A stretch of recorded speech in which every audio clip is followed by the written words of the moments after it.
পুরো আকাশের দিকে তাকিয়ে আছেন একভাবে। শুধু দেখা নয়, যেন শুনছেন, বুঝতে চাইছেন কিছু।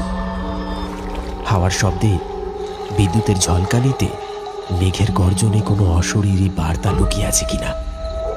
কখনো দৃষ্টি ফেরান নদীর ওপারে, কখনো ঘন অন্ধকার বনের দিকে। যদি কোথাও কোনো ছায়া, কোনো নড়াচড়া ধরা পড়ে তার চোখে। মিঠাই খুড়োর এই আচরণে একটা অদ্ভুত গুমোট ভাব তৈরি হয়েছে। তার কাচুমাচু ভঙ্গিমা আর নীরবতা যেন বলে দিচ্ছে তিনি কিছু টের পেয়েছেন। কি হলো খুড়ো, মুখটা অমন করে বসে কেন? কিছু দেখতে পেলে নাকি? না রে, এখনো তেমন কিছু দেখতে পাইনি, তবে গন্ধ পাচ্ছি তাদের।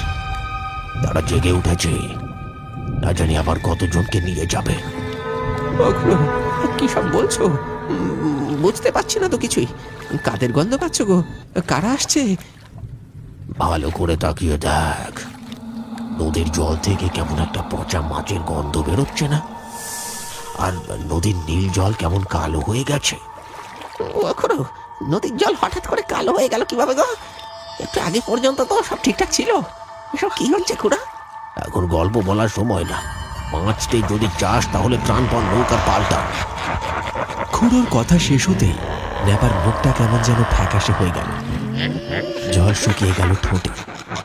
আর কিছু বোঝার বাকি রইল না তাদের।